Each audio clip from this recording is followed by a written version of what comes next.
Typical Asian American. Okay, well, based on stereotypes, I'd say they're good at math. Perform higher than other races. Don't play sports. Play a musical instrument. A lot of them are really smart. Well-behaved. Good at math. They're all great people. The minority.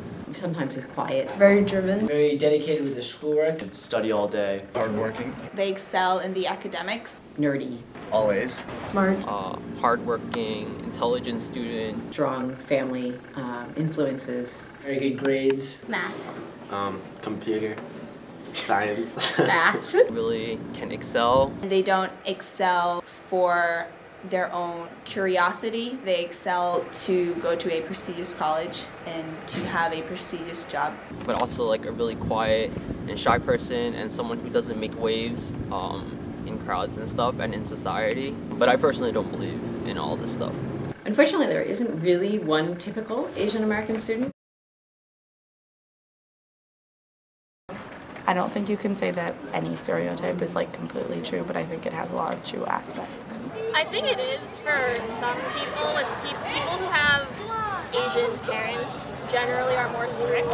I think it's actually pretty true. I think it's just because the culture in Asian American countries, especially when it comes to schoolwork, is based around excelling academically. It's an unfair stereotype to assume that all Asian people are smart, because then if you're not, it's sort of awkward. I think it can be harmful just for someone's self-esteem and the way they think about themselves, because anytime they do something which an Asian person isn't good at or is good at, they're gonna think about themselves, they'll doubt themselves. It's positive in some ways, but then again, stereotypes are usually not positive things. If you don't meet those expectations, then you are considered a failure. But it also is saying that Asian Americans are usually smarter than other races, which would probably make it a good stereotype. But I don't think any stereotype is really good. On face value, it's positive, but it's an incredibly dangerous stereotype for students who don't fit that stereotype. When they walk into a classroom or they walk into an office setting, people have expectations that are set very highly for them that they may not be able to meet. So it influences their self-esteem and their ability to sort of meet those expectations. I don't really fulfill America's stereotypical Asian things.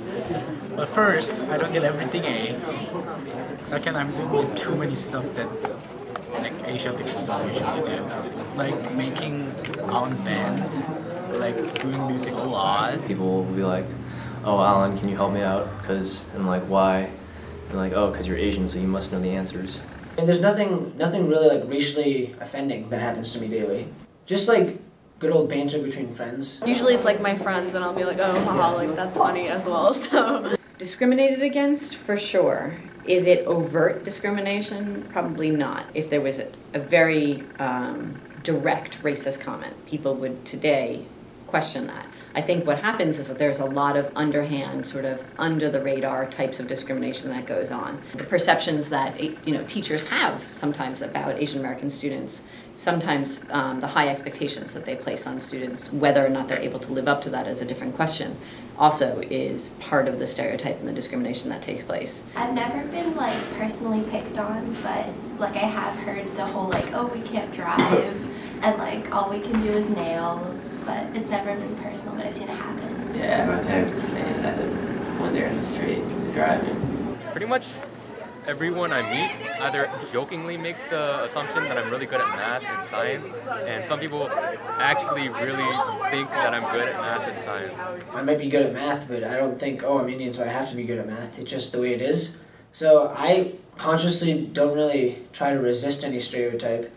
I won't try to act like I'm worse at math. I was actually really scared of getting B's and A's, not because my parents said that I couldn't, but because just people in general thought that Asian people shouldn't get B's. In middle school, I tried to resist that type of stereotype, so I didn't do really well in school because I wanted to be not the typical Asian American. I know a couple that are that their families are really strict and they have to get A's, or that's just the standard. I think that it's possible that in some families it is like that, but not necessarily all Asian American families. No, Asian children cannot live normal white kids' life because we have to do so many academic stuff instead of playing Xbox. I don't know if I can speak for all Asian Americans because I can live a normal life and have fun, but I'm sure in some families, yeah, really does like restrict their social life. It doesn't stop me from having fun, but it just makes my schedule a lot tighter. I think I have too much fun, and I actually should put more emphasis on my academics. Being an Asian American, it definitely isn't advantageous in the college application process. I feel like African Americans, Caucasians have an advantage. I was reading a study recently that says if an Asian person, let's say they get a 2,000 on the SATs out of 2,400, if a African American gets that same score, it's equivalent to like a 2,400. If a white person gets that same score, it's equivalent to about like a 2,200. Probably because Asian students usually get a higher grade. When an Asian student gets a 1,400, it's like, and a white student gets 1,400, and if they're trying to keep it diverse, they're probably going to take the white student. I personally think Asians would dominate the top level schools just because of their academic success and the way they drive themselves. And colleges want to keep it balanced. They don't want 50% Asians in, like, let's say Harvard or something, even though I'm sure plenty of Asian Americans are rejected because they've already filled out their 20% quota. I heard there's a law in America that a college has to have like some ratio each race. Quotas are no longer legal, right? You can't actually have quotas in university admissions. I don't think any college will ever come out and say we're only allowing 20% Asians because we don't want all the Asians in our community, which will be unappealing to other students who don't want to come to a fully Asian school. Why? They could just go to China if they want to go to a fully Asian school. People who say that that's not happening, look in California where they're making race-blind decisions. They have a large Asian population, and then when you look over in the East Coast where they don't have that, and the Asian population makes a lot less of the body of the student body. Asian Americans only make up 5%, about 5% of the U.S. population. However, at some of the top universities in the country, there are about 20% of the student population, 15 to 20% of the population is Asian American. So that sort of leads people to say, well, Asian Americans are overrepresented at these universities. If they had no sort of official cap, and no university will go on record saying that we have a quota, they absolutely are not allowed to have a quota, they would have many more than 20%. Of students in their student body. If you get the same score, it shouldn't matter what your skin color is. A person shouldn't be rejected or disallowed to go to a school just because their race fulfillment is already full. Like if they're smart enough. I think it's really equality that matters the most because all the students are working towards a certain goal and it shouldn't be easier for some to do that. Asian Americans very often don't like the ideas of affirmative action when they're applying to college, because they think that it's holding them back. They think that African Americans are able to get into a university with a lower test score, or Latino students are able to get in with a lower test score. And the data will show that Asian Americans are required to have higher test scores and grade GPAs and be a better student overall than their counterparts that are white, African American, and Latino.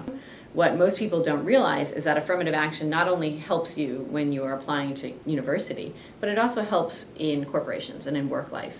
And affirmative action helps a little bit level the playing field. Most Asian Americans who really understand the issues of affirmative action and look beyond the college admission process understand that affirmative action is an important sort of idea in diversifying a workforce or diversifying a university. I've definitely suppressed my identity. In retrospect, it's put me back. I wish I had embraced my Asian identity earlier in life so that I could have learned more about where I'm from, where my parents are from. And I think you shouldn't suppress that. You should embrace who you are. Take Asian American Studies. You'll learn a lot about yourself, about Asian American involvement in history. But you should also be tolerant of who other people are and of the environment you're growing up in. Don't try to think about the stereotypes, don't try to go against them, and don't try to follow them. You need to get to know people for who they really are. People need to sort of pursue what it is that they're interested in and be who they are. Go do whatever it is that you think is going to, fuel your passion, and in the end, it'll probably end up working out for you. Arjun Mahadevan, Holly Hall, Izzy Shaw, Andrew Barboza, Jeffrey Lau, Michael Moon, Jenny Chen, Maddie Pranovich, Jonathan O. I'm Rachel Ayo. I teach Asian American Studies. I teach Japanese as well. Sabina Lee, and I am Korean American. Korean, Chinese, And I came from Korea 3 years ago. and the Chinese American. Japanese, Indian, and technically Asian American. Thank Thank you you. for your time. Thank you. Thank you. Bye. Bye.